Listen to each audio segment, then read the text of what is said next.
Boa noite, bem-vindos a todos ao nosso debate SOPTERG de julho. E eu vou convidar aqui o doutor Luiz Paulo Loivos, que é pneumologista do IDT, para nos brindar com a palestra dessa noite. Obrigado à SOPTERG pelo convite, é um prazer estar aqui. Esse evento de debate SOPTERG é muito interessante, essa oportunidade da gente poder conversar sobre os assuntos e ainda compartilhar aqui um almoço, um jantar. Então, um prazer, obrigado. Nós vamos falar sobre um assunto muito importante, que é o diagnóstico precoce de câncer de pulmão e o papel do rastreamento e do nódulo pulmonar incidental nesse contexto do diagnóstico, né? Próximo, por favor. É eu que estou passando, né? Desculpe. Eu não tenho nenhum conflito de interesse para essa apresentação. Bom, e nós vamos falar sobre diagnóstico precoce do câncer de pulmão. O câncer de pulmão, na verdade, é um flagelo, né? Uma tragédia, tamanho seu impacto social e na área de saúde, mas também o impacto econômico, o impacto sobre a questão humanitária, é de fato um problema de saúde dos mais graves que nós enfrentamos, especialmente o pneumologista, por conta da especialidade. E apenas duas coisas no curso natural do câncer de pulmão conseguiram mudar os resultados, que ainda são dramáticos, de prevalência e de mortalidade. O primeiro é a prevenção, quer dizer, você conseguir evitar que os pacientes se exponham aos fatores de risco, naturalmente, é um dos fatores importantes para diminuir a incidência e, portanto, com isso, diminuir também a mortalidade. E o outro é você diagnosticar precocemente o câncer de pulmão, porque se você conseguir diagnosticar, é a única oportunidade que você tem de submeter o paciente a um tratamento que, de fato, possa chegar à cura. Então, o diagnóstico precoce do câncer de pulmão é o que é para o tratamento do câncer de pulmão, uma vez que a doença esteja avançada, a cura é muito pouco provável, ainda que eventualmente seja possível, né? Então, a estrela da noite é o nódulo pulmonar solitário, porque ele é a apresentação do câncer na sua fase inicial. E a gente precisa conhecer o nódulo, saber as suas características, saber quando valorizar, para poder, então, proporcionar ao paciente, através da investigação desse nódulo, o diagnóstico precoce do câncer de pulmão. Isso não parece uma coisa simples, uma vez que a gente tenha tantos diagnósticos que são aqueles que o nódulo pulmonar pode ser a apresentação, né? Ele pode ser a apresentação do câncer de pulmão, naturalmente, em primeiro lugar, pode ser um tumor carcinóide e algumas outras neoplasias malignas, mas também podem se representar neoplasias benignas e doenças inflamatórias, tuberculose, todo mundo já viu tuberculoma, histoplasmoma, criptococoma. Então, pode ser doença fúngica, pode ser doença inflamatória, pode ser artrite reumatoide, é um problema grave quando o paciente tem artrite reumatoide, aparece com nódulo, você não sabe se é câncer, ainda mais se ele fumou. Então, é uma dificuldade. Pode ser malformação, infarto, hematoma, atresia, enfim. É um problema o nódulo pulmonar, porque ele pode representar uma série de coisas, a gente tem que saber quem é que a gente vai investigar e quem a gente não vai investigar. E, acima de tudo, um outro ponto importante é saber a prevalência do nódulo pulmonar, porque se imaginássemos que ele fosse uma coisa muito rara e eventual, talvez não merecesse tanta atenção. Mas, na realidade, esse trabalho realizado publicado em 2016, numa população de 19 milhões de pessoas atendidas por um determinado plano de saúde, e que ao longo de 6 anos fizeram 415 mil tomografias, em 118 mil, portanto, quase 30%, apareceram nódulos pulmonares. Então, na realidade, o nódulo pulmonar ele é muito prevalente, ele vai aparecer em quase um terço de cada tomografia que a gente fizer. E, portanto, se a gente vai achar nódulo pulmonar e a gente vai ter que saber o que fazer com ele, especialmente porque é uma oportunidade de diagnosticar a doença mais grave dentre essas todas que formam o nódulo o que se apresentam como nódulo, que é o câncer de pulmão. E o carcinoma broncogênico, por que que ele é tão grave? Na realidade, porque nenhuma outra doença se apresenta com os níveis tão assustadores como o nódulo pulmonar tem de prevalência e de mortalidade, que eu deveria apresentar agora. Será que vai? Bom, aqui é uma comparação entre 2022 e 2025, portanto, dados recentes de incidência e de mortalidade. Observe que a incidência e a mortalidade pela Globocan, que é câncer, a vigilância de câncer mundial feita pela Organização Mundial de Saúde, já temos o resultado de incidência de 2 milhões e quase 500 mil pessoas com câncer de pulmão em 2022, e uma projeção para 2022, e uma projeção para 2025 de 2 milhões e 660 mil pessoas. Então, é absolutamente assustador, e o pior é que está aumentando. E com relação à mortalidade, também está aumentando. 1 milhão e 820 mil pessoas em 2022, com uma mortalidade esperada de 1 milhão e 950 mil pessoas. E observe que, ainda que não seja igual, os números são muito parecidos entre incidência e mortalidade. E eu me lembro que há muitos anos atrás eles eram muito mais parecidos, o que significava que para cada doente que aparecia num determinado ano com câncer de pulmão, o mesmo número de pacientes, não o mesmo doente, mas outros, em números absolutos, a doença se assemelhava no sentido de parecer que praticamente todo mundo que tinha câncer de pulmão morria. A taxa de morte, de incidência, era praticamente igual anualmente. Agora melhorou, e essa melhora provavelmente se deve a essas intervenções, não apenas no diagnóstico precoce, mas também no diagnóstico tardio, o que torna o assunto mais interessante e mais importante. Está ruim aqui? Bom, com relação ao carcinoma broncogênico, a gente vai ver no próximo slide como é que a evolução do nódulo pulmonar impacta na sobrevida. E aqui já é a nona, apesar de não ter aparecido o número 9, já é a nona classificação TNM do câncer de pulmão, que é a mais recente e já está entrando em vigor em muitos lugares. E a nona classificação, esses são dados da classificação, a gente regula pelo N e pelo M. Se a gente não mexer no N e no M, portanto, olhar o impacto apenas do tamanho do câncer de pulmão, do seu tumor primário, a gente vai ver que o crescimento do tumor primário, na ausência de qualquer outra variação por si só, já mostra a importância da vigilância sobre o próprio nódulo e da importância de diagnosticar quanto menor possível.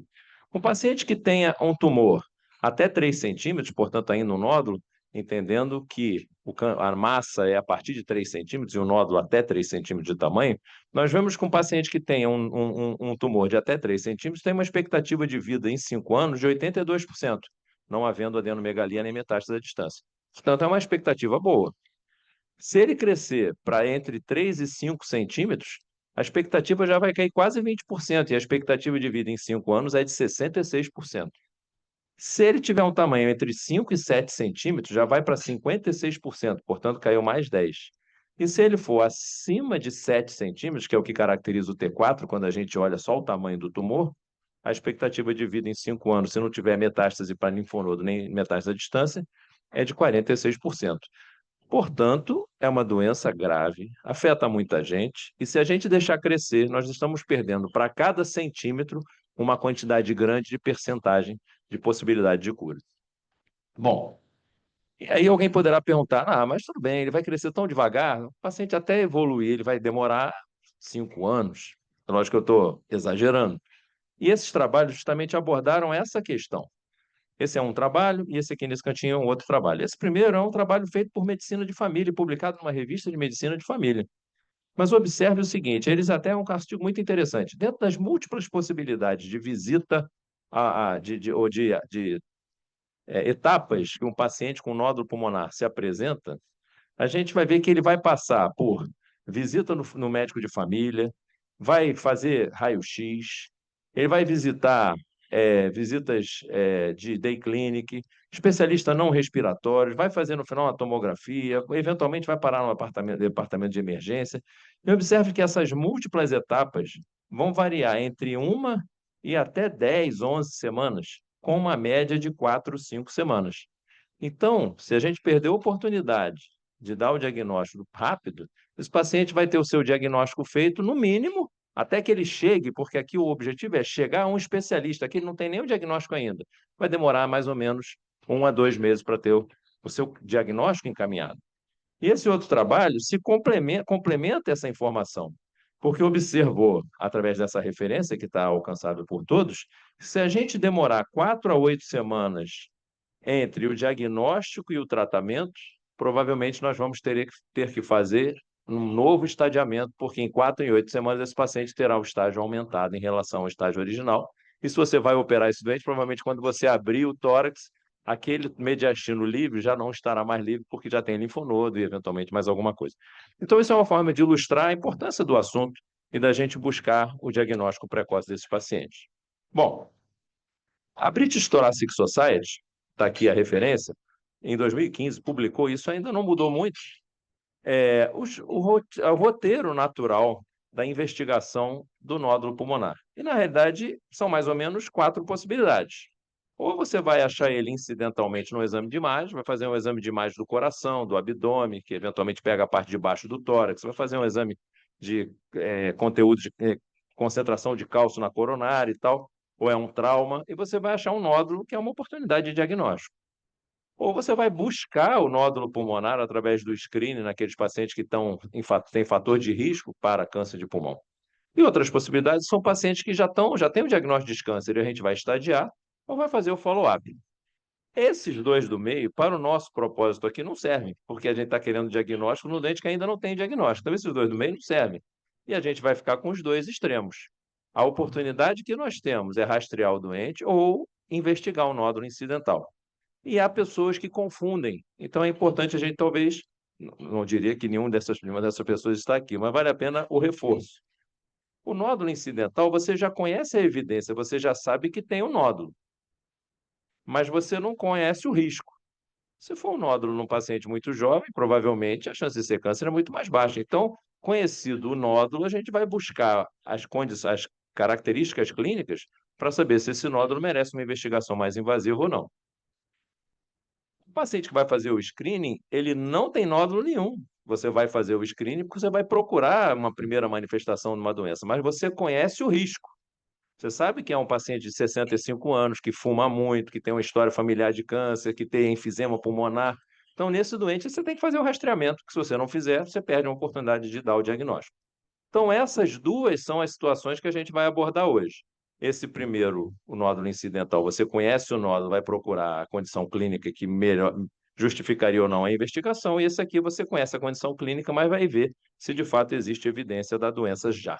Então vamos começar pelo primeiro, o doente ainda não tem nada, que é o rastreamento do câncer de pulmão. E o que é o rastreamento? Então, como eu falei, e aqui para ficar registrado, é o processo para detectar uma determinada doença em indivíduos que estão assintomáticos, mas que têm um alto risco para desenvolver essa doença. Então, você não espera o doente fazer sintoma. Se ele fizer sintoma, com câncer de pulmão, já tem a doença avançada.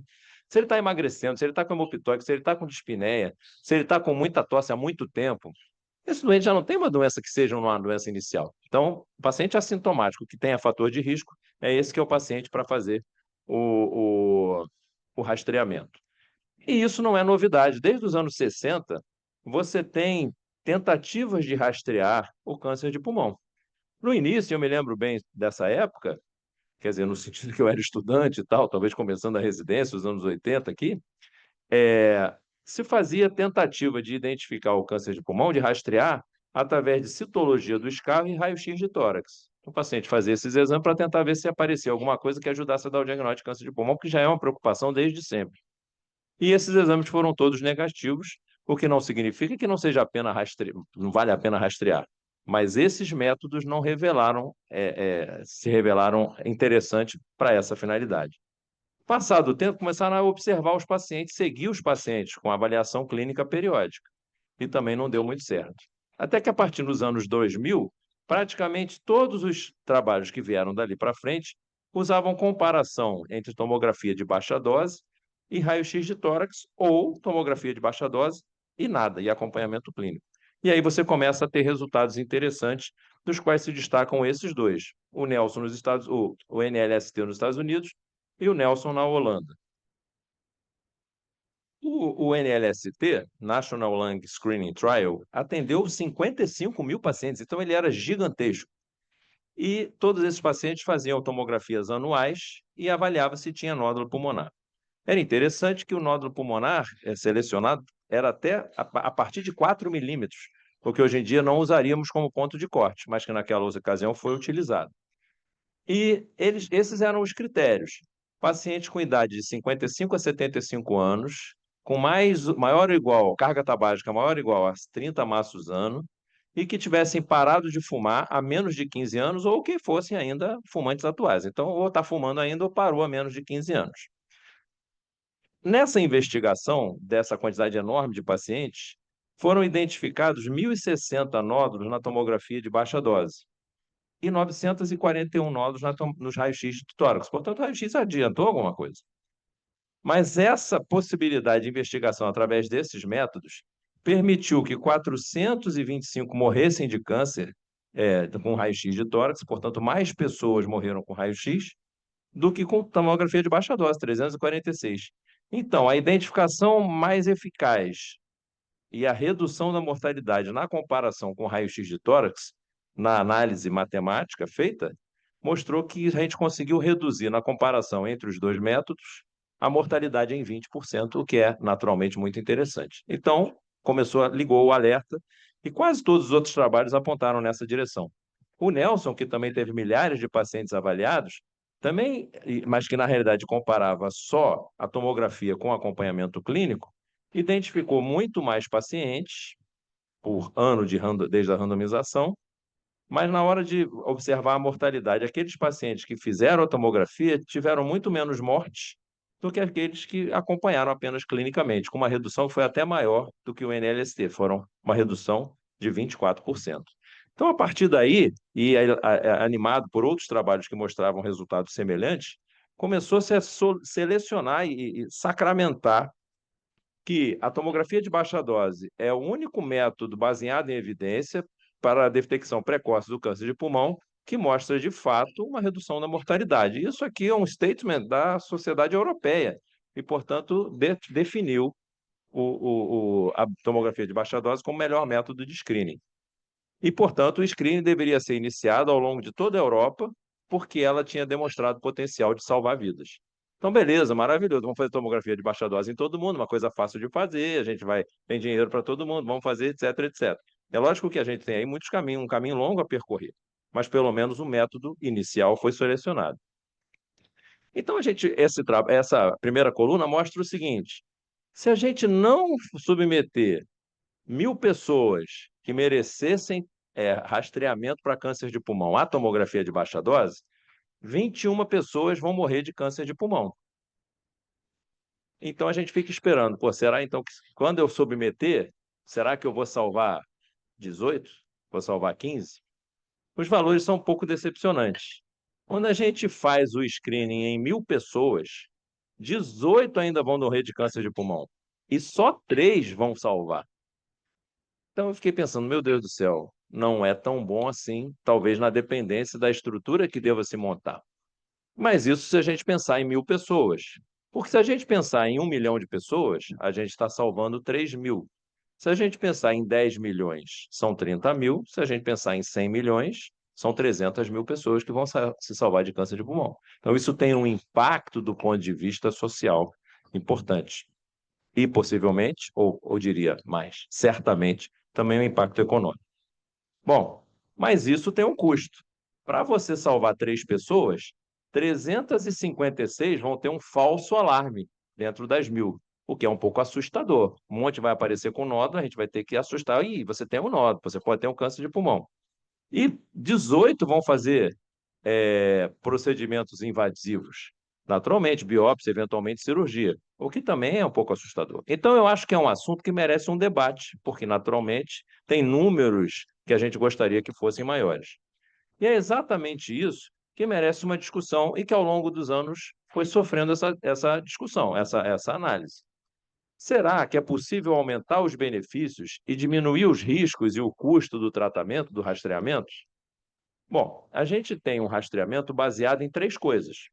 O paciente tem critérios baseados, se a gente usar o NLST, a idade e a exposição ao principal fator de risco, que é o cigarro. Será que esse, de fato, é o melhor critério? Essa é a primeira pergunta.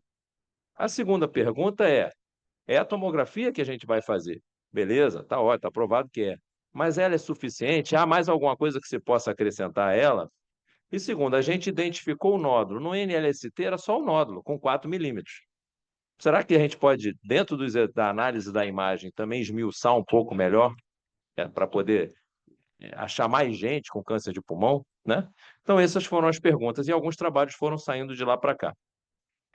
Quando a gente pegou o NLST e colocou na tabela de sensibilidade e especificidade, a gente observou que ele tinha uma sensibilidade em torno de 71%, o que não é ruim, mas podia ser melhor. E uma especificidade de em torno de 62%. E aí, se você comparar com um monte de outros trabalhos que foram saindo ao longo daquele período e que somaram coisas ao NLST, a gente observa que muitos outros conseguiram resultados especialmente de sensibilidade maiores e alguns até de especificidade também. E o que se destacou mais foi esse PLCO publicado em 2012 na Inglaterra, e que mostrou que você podia chegar à sensibilidade até 83%, com ganho ainda de especificidade de 62%, foi para, bom, 62% ainda percentual, um pouquinho maior. E qual é a explicação que se deu a isso? O NLST era muito estrito nas indicações. Ele baseava em idade e carga tabágica. Esse aqui falava sobre exposição a fator de risco, fala outros fatores de risco, falava sobre doenças oncológicas de outras naturezas na pessoa e na família, falava em comorbidades relacionadas ao câncer de pulmão, especialmente enfisema, e com isso você começa a ver pacientes que de fato têm um risco de desenvolver a doença maior do que aquele que apenas fumou, mas eventualmente faltam outras informações. Então, esse é um primeiro ponto para a gente pensar. Há outras coisas que podem ajudar a selecionar melhor os pacientes para fazer a própria tomografia, para não gastar recursos e aumentar as suas chances de diagnóstico.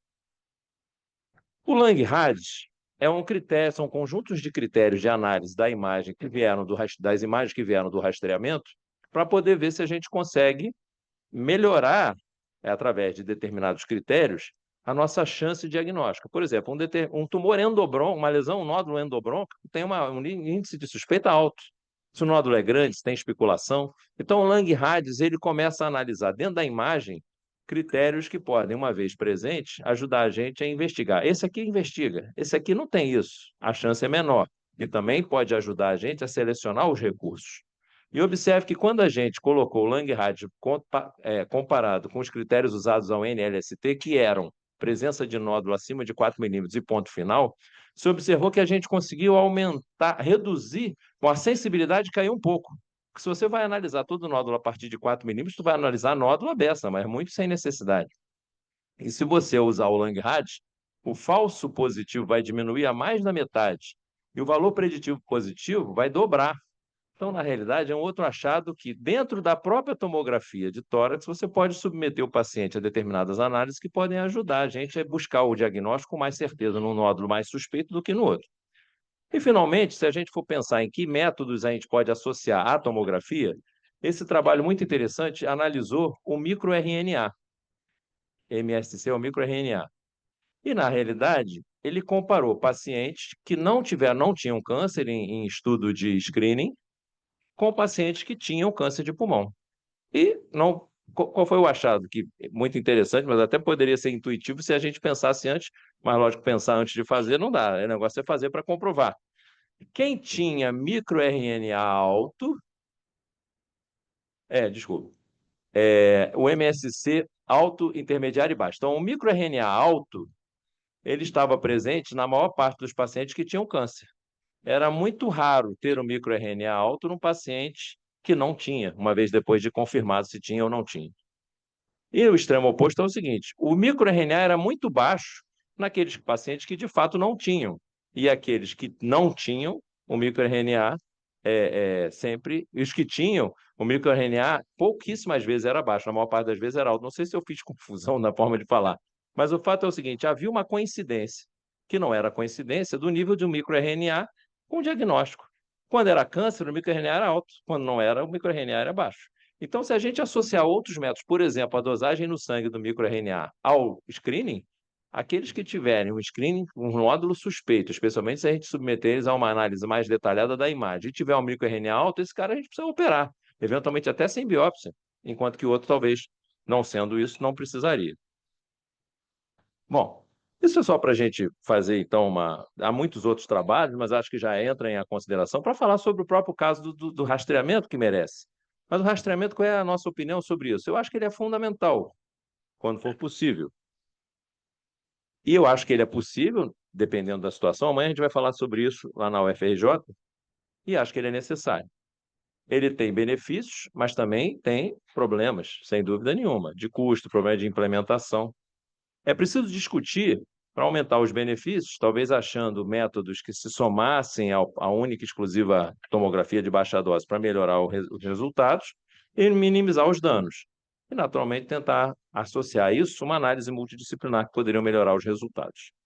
Então, acho que sobre rastreamento, esse é um ponto inicial que a gente podia falar, porque precisamos falar sobre os nódulos incidentais, porque são até mais importantes do que o rastreamento para o diagnóstico do câncer de pulmão. Eu estou tranquilo que vocês todos já estão começando a comer, então, na realidade, eu posso falar um pouco mais. Pior se fosse todo mundo com fome, né?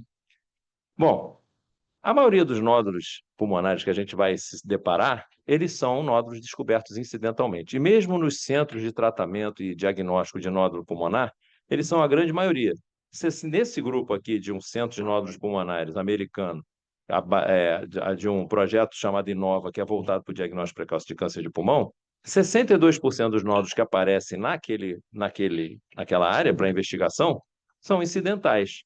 E apenas 13 são originários de screening. Portanto, o nódulo incidental é até melhor do ponto de vista da possibilidade de dar o diagnóstico do câncer do que o próprio rastreamento. E ele tem várias vantagens que merecem ser faladas. Primeiro, todo hospital tem tomografia, então você vai achar nódulo com certeza, sem precisar criar uma estrutura própria para isso. Ele tem um custo mais baixo, porque na realidade o paciente já fez a tomografia por outros motivos. Você não precisa fazer uma tomografia própria, e isso vai te dar um ganho de tempo. Ele salva vidas, ele tem menos risco, ele permite um cuidado melhor e permite uma organização mais fácil, porque ele também já deu o start por si só. Mas falta saber se aquele nódulo que apareceu na tomografia que a gente fez, de fato, ele merece uma investigação mais invasiva ou não. Essa é a pergunta natural, né?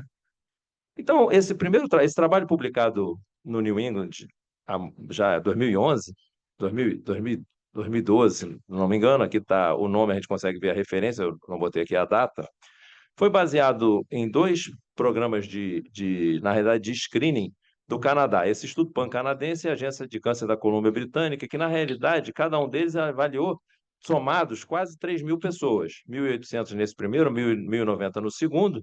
Aqui identificaram 7.008 nódulos, sendo 102 malignos. Aqui identificaram 5.000 nódulos, sendo 42 malignos. Então, você tinha na mão um elemento muito valioso para você analisar. E eles foram analisar da seguinte maneira: pegaram os nódulos que eram benignos e pegaram aqueles que eram câncer de pulmão. Analisaram uma série de critérios e foram ver quais eram as diferenças entre um nódulo e outro, porque talvez, se a gente souber diferenças que sejam estatisticamente significativas, a gente precisa investigar aqueles que de fato são câncer, e não os que não são. E quais foram as diferenças que eles observaram? Primeiro, o paciente que tem câncer de pulmão, ele tem um nódulo de tamanho muito maior.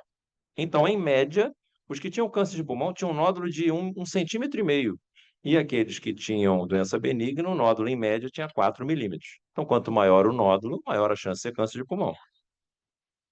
A quantidade de nódulos, isso aqui merece uma explicação. Eles observaram que pessoas que tinham doenças benignas tinham mais nódulos, enquanto quem tinha câncer de pulmão tinha menos nódulo. O que quer dizer com isso?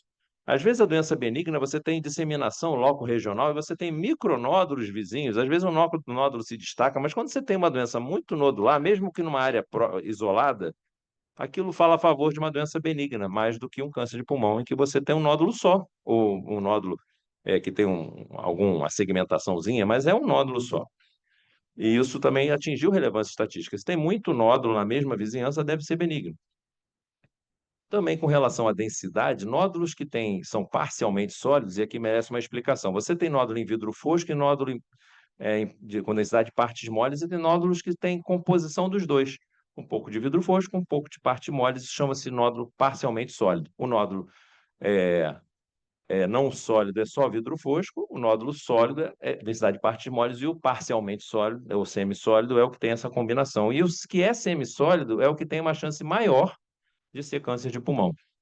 Além disso, quando tem espiculação, é mais chance de ser câncer de pulmão, e lobos superiores também maior chance de ter câncer de pulmão. Então, mais ou menos se identificou uma série de critérios que foram estatisticamente significativos, que foram aqueles que se destacaram, e eles colocaram aqui: tamanho, localização no lobo superior, tipo de nódulo, menor contagem, espiculação. Mas por que eles não poderiam aproveitar a oportunidade para fazer uma análise clínica também? E aí fizeram. E sabe quais foram os preditivos clínicos do câncer de pulmão? Idade avançada, não é surpreendente. Sexo feminino é surpreendente. história familiar de câncer de pulmão e enfisema. Então, o que é que eles fizeram? Eles juntaram isso aqui tudo e criaram um modelo preditivo de malignidade, que é a calculadora de Brock, que é aquela que a gente tem no UpToDate. Se a gente entra no UpToDate, tem lá uma calculadora de nódulo, de previsão de malignidade, é essa aqui, utilizando esses critérios. E, na realidade, ela é essa aqui que a gente vê. Você coloca lá a idade, sexo feminino ou masculino, e observe que o sexo masculino conta zero e o feminino um pouco mais. História familiar de câncer, enfisema, tamanho do nódulo, tipo do nódulo, se é não sólido, parcialmente sólido ou sólido. O nódulo lobo superior, que também já ganha um valor a mais do que qualquer outra localização. Contagem de nós, especulação, e aí vem a probabilidade de câncer. Isso é muito interessante. E se a gente for fazer um exercício? Bom, antes de fazer o exercício, e qual é o valor que a gente vai considerar como o valor que a gente deve valorizar como sendo baixa, média e alta probabilidade? Isso foi estabelecido pela American Thoracic Society, publicado no CHEST. Eles estabeleceram, e observe que os critérios são os mesmos. Paciente mais jovem, que fumou pouco, não tem história de câncer, nódulo pequeno, margem regular, e não é no lobo superior, ele tem a probabilidade de malignidade baixa, que é menor do que 5%. Então, estabeleceu-se como menos de 5% a probabilidade dos nódulos considerados de baixa probabilidade. E aqueles que são altos, paciente mais velho, grande fumante, que já teve câncer, nódulo grande, irregular, especulado ou lobo superior, esse aqui ganha uma pontuação alta e considera-se aqueles acima de 65% como chance de neoplasia. Então, se a gente for fazer um exercício, vamos pensar nesse caso aqui. Paciente HF, todos são meus pacientes. HFT, masculino, 26 anos, estudante de medicina, começou a ter uma dor torácica, procurou um atendimento, fez uma tomografia. Ele nunca fumou, a tomografia do dia 10 de janeiro desse ano, e tinha um nódulo de 20 por 15 milímetros no lobo superior esquerdo.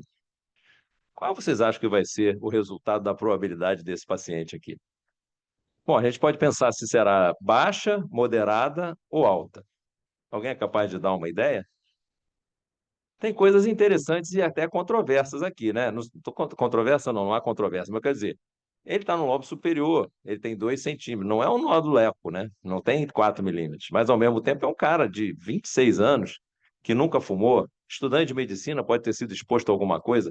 Como é que a gente vai usar isso aqui? Bom, eu vou dar o resultado. Eu botei isso tudo aqui em cima e deu uma probabilidade de câncer intermediária, 9,88. Então não é pouquinho também, né? É até depois, para fazer a preparar essa aula, eu diminuí aqui de 20 para 10. Sabe para quanto caiu aqui? 2%. O que pega aqui é esse nódulo, é um nódulo muito grande. O que que a gente fez para esse paciente? Primeiro eu pedi sorologia para fungo e veio uma sorologia positiva, uma banda M positiva para histoplasmose.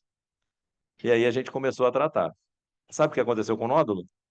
Aumentou. Aí eu falei, pronto. O que que eu vou fazer com esse nódulo? Vou funcionar. Não está proibido um paciente, um garoto de 26 anos, ter um câncer de pulmão. Ele era para estar diminuindo, não está diminuindo, nem ficou no mesmo tamanho, ele aumentou. E aí o que deu? Histoplasmose. E já fiz a terceira tomografia, já começou a melhorar. Mas o fato é o seguinte: a gente está na chuva, a gente tem que dar o diagnóstico para o garoto, que não pode deixar ele perder a oportunidade de ter um diagnóstico de câncer de pulmão mesmo, que a gente, no final, conclua que não era, né? Mas é o dia a dia, a gente pode botar isso em discussão. Mas se a gente discutir um outro caso, que é esse aqui, uma paciente feminina de 66 anos, trabalha com informática, procurou atendimento para parar de fumar e eu a atendi e falei, vou pedir uma tomografia para essa paciente, né? Tem critério até de rastreamento. Fumava 45 maços anos, tinha essa tomografia de 27 de agosto de 2024 e tinha um nódulo semissólido de 26 milímetros no lobo superior direito. Cara, isso aqui é câncer de pulmão de qualquer jeito. Aí eu botei aqui na tabela.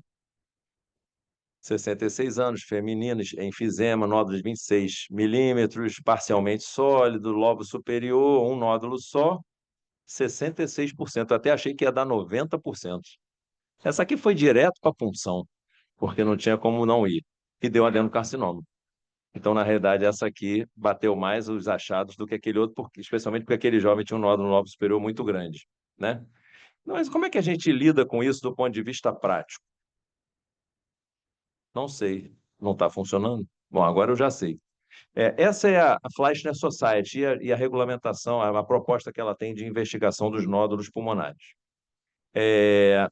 Há necessidade de avaliar duas coisas específicas, na verdade, três coisas. Primeiro, você bota se o nódulo é sólido, ou se o nódulo é subsólido. Portanto, se é partes moles, é aqui em cima.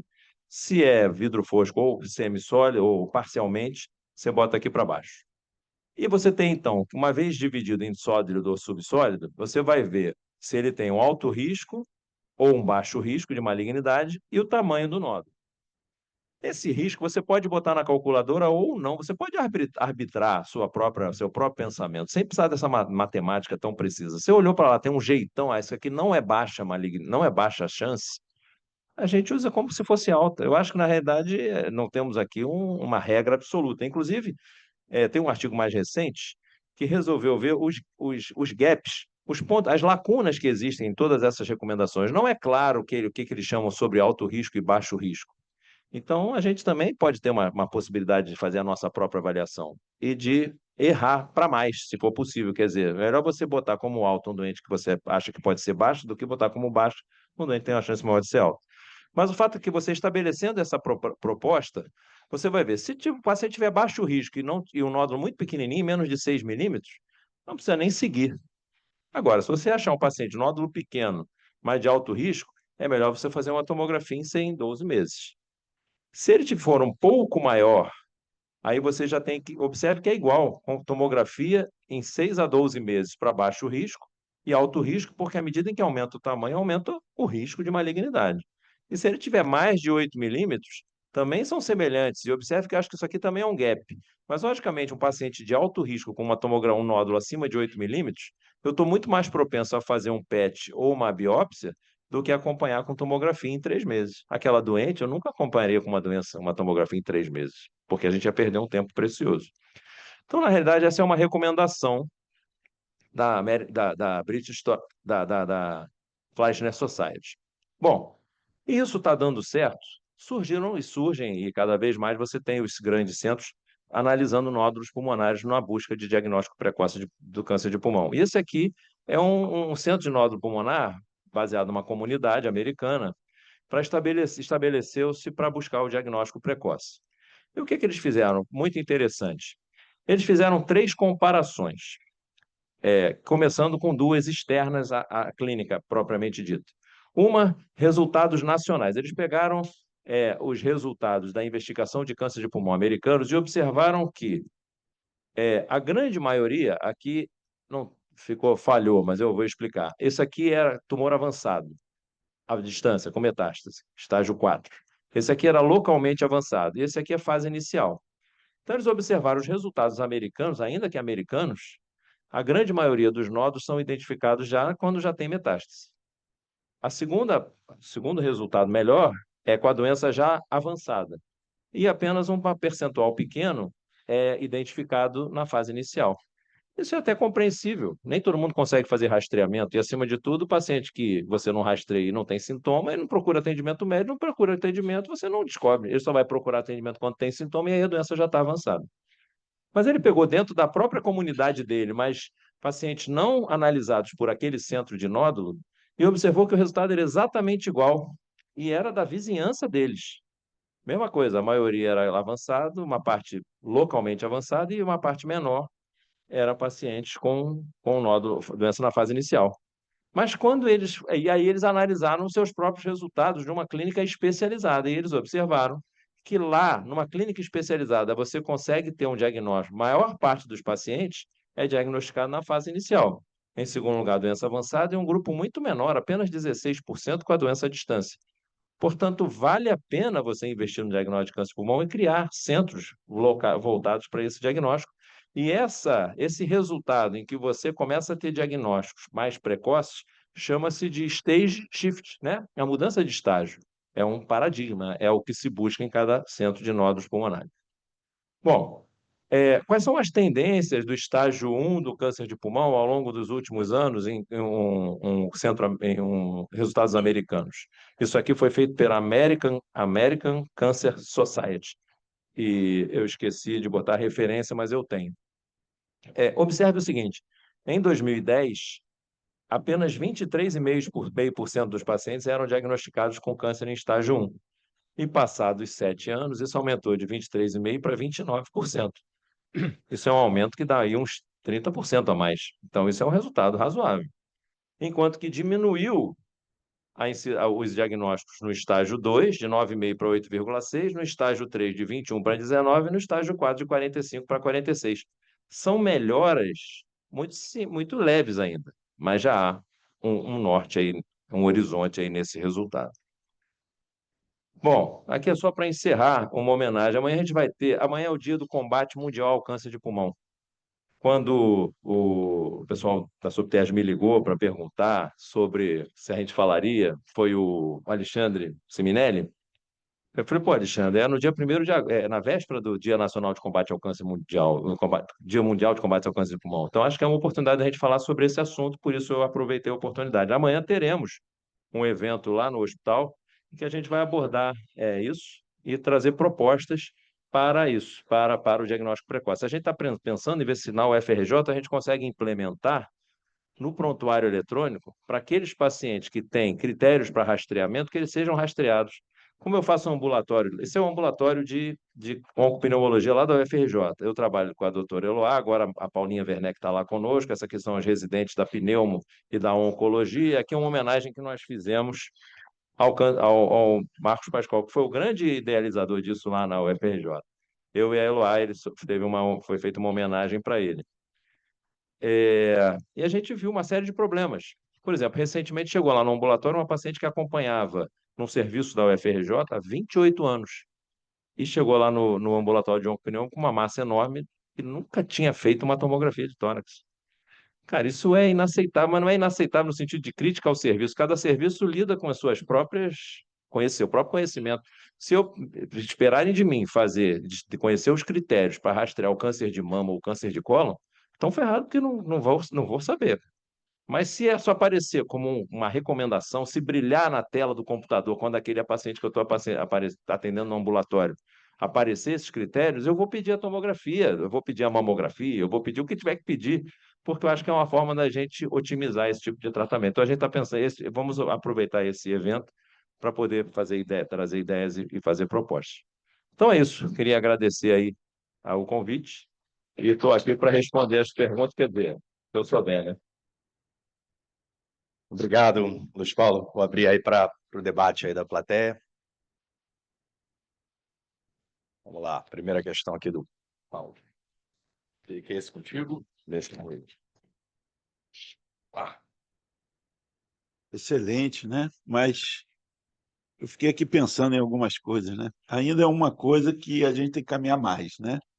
Sim. No sentido de ter uma sensibilidade maior de reconhecer. E essas estratégias que você mostrou do rastreio selecionado, já aproveitando que o paciente faz tomografia, né?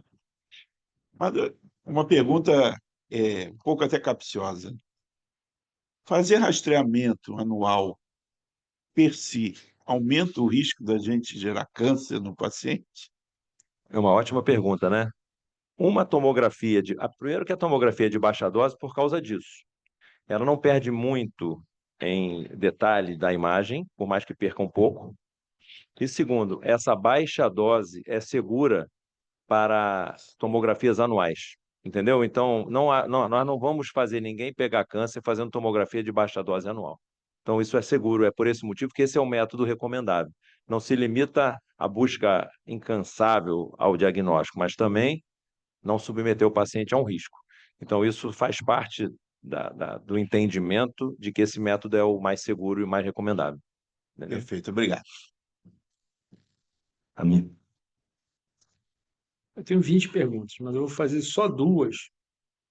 Você está falando de tomografia de baixa dose. Vamos à parte prática. É só pedir que qualquer laboratório, é um tomógrafo igual, ele só é regulado diferente, é isso. É só colocar no pedido, tomografia de baixa dose, que eles sabem o que é isso. Eles sabem o que é isso, o radiologista sabe, isso é programado, mas eu não sei se você vai conseguir, para ser sincero, porque é uma pergunta prática e muito interessante. Nenhum lugar faz tomografia de baixa dose, no sentido, não é que não possa fazer, tecnicamente pode fazer, mas ninguém faz. E não tem rastreamento em lugar nenhum aqui, quer dizer, do ponto de vista regular, né? Eu quero uma tomografia de baixa dose para fazer pesquisa de nódulo pulmonar. Isso pode ser feito se você fizer no pedido, se você começar com um radiologista, mas do ponto de vista prático, essa organização ainda não existe de uma maneira vamos dizer assim, medular, né? Você vai ter que fazer um pedido muito detalhado nesse sentido. A segunda pergunta e a última, não vou fazer as 10. Eu tenho visto muitos pacientes, eu trabalho, de novo, com idoso, fumante ou não, com nódulo subsólido, é uma coisa que na residência eu nunca vi. E agora apareceu nódulo subsólido. E aí eu acompanho esses nódulos, e aí eu vejo que quando o nódulo não cresce, mas a parte sólida cresce, eu parto para a ignorância, ele vai ser funcionado e geralmente dá adeno, dá lepídico, essas coisas. E aí eu comecei a pensar, será que da primeira vez que eu vejo isso aí, eu não estou autorizado a já partir para uma biópsia? Então, primeiro, um nódulo de 1 centímetro subsólido. Eu tô fumante ou não fumante, eu estou autorizado por algum trabalho para já partir para punção guiada? O nódulo subsólido, ele tem uma chance de câncer muito alta. Me escapa aqui agora o valor. Então, um paciente com idade de câncer, você não falou sobre exposição a fator de risco, mas eventualmente, se tiver especialmente, você está autorizado sim. Você não precisa acompanhar. Eu acabei de mandar uma paciente minha fazer uma punção de um nódulo subsólido do lobo superior, que ela já tem um tempão que não mudou de tamanho. Mas, cara, eu tô tão cismado com aquele troço, e eu já vi mais de uma vez. O nódulo fica igual, igual, igual, igual, igual, e depois ele cresce. É porque o nódulo, esse carcinoma lepídico, adenocarcinoma lepídico, ele cresce muito devagar. Então, ele nos dá essa possibilidade. Eu acho que você deve fazer a punção, sim. Não deve perder esse tempo, não. Isso que o Ami falou é interessante, porque a gente tem na mente, no acompanhamento, o aumento do nódulo, mas não da mudança da morfologia dele. Isso Sim, não é tão sublinhado como o Ami falou no exemplo que ele deu. Você concorda comigo? eu Porque a gente concordo. fica mais esperando crescer para atuar do que na mudança da morfologia. Eu concordo. Não é muito sublinhado. Eu mesmo não falei, né? Mas é um fato. Você tem o diâmetro externo do nódulo, mas tem a característica interna. Se a porção sólida aumentou de 5 milímetros para 9 milímetros, isso é um fator muito preditivo de que esse doente tem um câncer de pulmão. Não precisa aumentar o tamanho do nódulo. Essa é uma outra mudança de morfologia que já está bem conhecido, não é aleatório, isso já está comprovado. Aumentou a parte sólida, tem que funcionar, entendeu? Volta repetindo. Eu não quero monopolizar, mas nesse particular, a função do radiologista nos ajudar é muito grande, né? Muito. No exame comparativo, né? Porque às vezes fica uma coisa muito pesada para o clínico fazer essa análise radiológica comparativa. Não sei se vocês concordam com o que eu estou falando. Eu sempre peço o laudo comparativo Rapaz, olha, eu vou para dar um até exemplo. comparar com a minha opinião, né? Você já viu como a gente vê tomografia em celular agora? É insuportável, cara. Não dá para você tirar nenhuma conclusão no celular. A gente está vendo paciente com transplante de pulmão, estava internado no outro hospital, transferiu-se para o hospital que eu trabalho, São Lucas. Todas as tomografias que chegam para mim é um cara com doença intersticial. É tudo no celular. Eu já tentei, pega o CD, pega a imagem, pega. Não vem nunca. É como se o celular tivesse substituído. Então, você não consegue tirar nenhuma conclusão com imagens muito pequenas. O radiologista, ele não apenas tem a expertise, como ele tem a tecnologia. Ele tem uma tela gigantesca, ele bota um do lado do outro, ele muda de cor, ele aumenta, ele vira de cabeça para baixo, ele mergulha dentro do nódulo, faz o que ele quer, e a gente não tem isso. Então, não tem nenhuma dúvida, o radiologista ele é muito importante. E eu, por exemplo, lá na UFRJ, que estamos nesse projeto, né, de tentar otimizar o tratamento. Cara, o laudo da tomografia de tórax lá demora imensamente para sair, né? Então, isso é uma coisa que deve mudar, obviamente, mas ao mesmo tempo aumenta a nossa responsabilidade, porque se você ficar esperando o nódulo, você perde a possibilidade de dar o diagnóstico. Então, a gente tem que olhar as imagens, né? Ô, Luiz Paulo, antes de mais nada, você arrasou. Obrigado, você é meu amigo. A gente combina Não, de não, você vir não, de aqui na. verdade. Muito, muito boa apresentação, tranquilo. Eu recentemente, no curso de atualização, eu fiz uma pergunta Aproxima mais eu fiz uma pergunta Ah, de um nódulo subsólido sem componente sólido, que em 5 anos cresceu uns 8 milímetros, quase 1 centímetro de crescimento, tá? Sem nada. Isso na minha cabeça antiga, até o para mim, eu sou da época que nódulo de pulmão, o melhor lugar de nódulo de pulmão é fora do pulmão, na mão do cirurgião, É, e também. que não obrigatoriamente é essa a realidade hoje em dia. Eu fui surpreendido com uma posição da colega e vi o trabalho que eu não conhecia, a maioria desses nódulos subsólidos sem componente sólido, eles têm uma evolução de uma tal lentidão, né, que muitas vezes eles morrem, até de outros cânceres, não daquela lesão, ou de outras causas sem ser ali. E que aconselhava acompanhar, sem nenhuma situação outra, contrário a uma predisposição inicial minha que não é essa, Sim. tá? Logo depois, eu fiz a mesma pergunta para um cirurgião de tórax, que antes dele me responder, ele já tinha dito, provavelmente pelo caminho, que ele não fazia puericultura em nódulo de pulmão, tá certo? Colocando a posição dele, que eu, de um certo modo, tenho como de fazer. Mas, de fato, esses nódulos subsólidos, sem componente sólido, nada a situação como a minha sabiamente colocou. Somente o subsólido. Até que ponto a gente pode ser um pouco condescendente com o crescimento da imagem? Isso tem algum embasamento ou não? Se cresceu, é como qualquer outro, tem que invadir e tem que tomar posições mais agressivas. Você então falou de um nódulo em vidro fosco, né? Em vidro fosco. Eu fico torcendo para não achar um nódulo em vidro fosco, para ser sincero, porque eu acho que o nódulo em vidro fosco é o mais complicado. Porque, por exemplo, o nódulo semissólido, que tem um componente sólido, se o componente sólido for maior do que 10 milímetros, eventualmente 8, o PET já capta. O vidro fosco, ele não capta no PET. Então, isso não vai servir para dar para você usar o PET como um indicador de atividade de doença. Então, é ruim. Então, o PET não serve. E de todos dos três, quer dizer, a maior chance de malignidade é no semissólido, quer dizer, que tem os dois. O segundo lugar é o partes moles, o sólido. E o último é o vidro fosco. Então, o recomendável com relação ao vidro fosco, de uma forma, é ser um pouco menos invasivo, porque a chance é mais baixa. Mas o recomendável é cresceu, aborda, porque o crescimento significa atividade metabólica. Porque como se expressa uma atividade metabólica? Se expressa através do PET, que você tem em captação, ou se expressa através do crescimento. Então, Eduardo, se o nódulo em vidro fosco cresceu, ele tem que ser abordado, entendeu? Eu não observaria um nódulo, eu acompanharia um nódulo em vidro fosco porque está parado, mas se ele cresceu, tem que abordar. Nada de puericultura. Isso. O Daniel queria perguntar, né? Vamos lá. Foi especial a sua apresentação, Paulo. Sem amizade aqui. Foi realmente especial no conteúdo e na didática, né? Era uma pergunta, mas o Eduardo colocou, e eu estava nessa sessão que ele apresentou, e também fiquei um pouco, preciso voltar para casa estudar muito mais ainda, que era essa conduta expectante aí da radiologista, né? E agora, assim, aplicando um pouquinho de maledicência, né, vamos dizer assim, talvez o radiologista não tenha responsabilidade com o paciente, ele está lá na radiografia. E talvez o cirurgião seja um pouco exagerado no seu voluntarismo aí, né? Não quer operar, o outro não quer fazer nada. Mas eu acho que essa é a moderação, é onde a gente vai estar.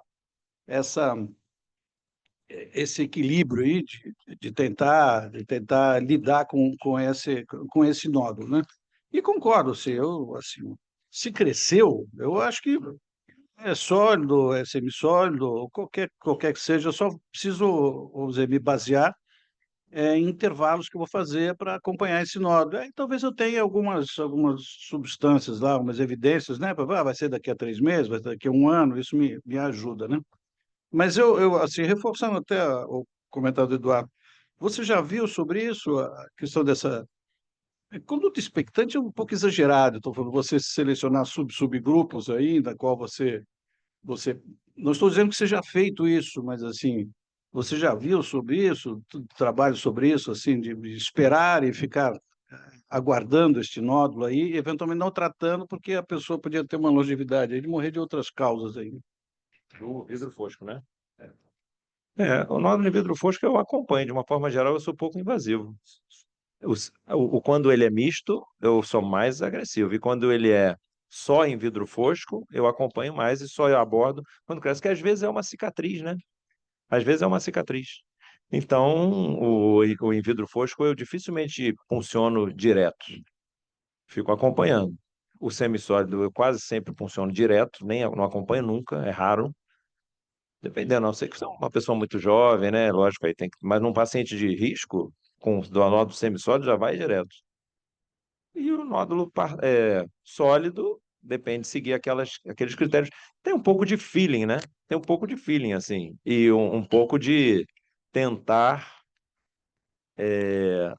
não perder tempo, né? Então, quer dizer, na dúvida, eu acho melhor funcionar do que operar. Eu me lembro da época da residência, o professor Barros Franco falava assim: nódulo pulmonar só não opera se o doente não quiser. Porque na ocasião não tinha muita punção. Então, o paciente era fumante, um nódulo lobo superior, ou qualquer nódulo mais suspeito, muitas vezes nem funcionava. E já tivemos essa discussão.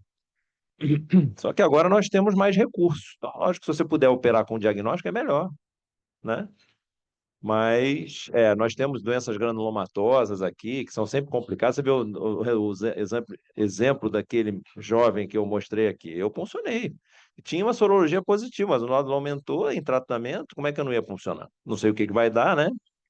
Então é difícil, mas eu acho que na dúvida é melhor ser um pouco mais para-agressivo do que menos. Eu acho que ninguém quer operar um doente que não precisa ser operado, mas deixar de operar um que precisa, acho que é um crime maior. Crime é um modo de dizer, não é crime nisso, mas é melhor você ser um pouco mais agressivo e operar um tuberculoma do que você ser muito econômico e não operar um câncer de pulmão, né? É que aqui está no fio, tem que ser o. Eu me lembro, trazendo meu saudoso pai, que ele dizia: a gente não vai ficar triste se for um tuberculoma, a gente vai abrir uma cerveja. É isso aí. Entendeu? Tá certo que eram situações outras, né? Com outras condições, de outra época e outras condições diagnósticas que nós temos. Mas então, o sentido em nódulo de pulmão, a gente ter um pequeno viés, assim, de pecar por excesso, eu não acho ruim, na minha opinião pessoal. Não sei como divido a mesa aí. Bom, parabéns aí pela apresentação. Isso.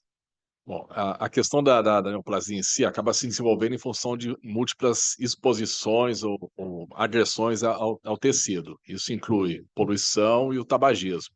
Sim. A gente já convive há um bom tempo com a questão do cigarro, cachimbo, charuto e outras formas de fumar. Mas o cigarro eletrônico é mais recente, né?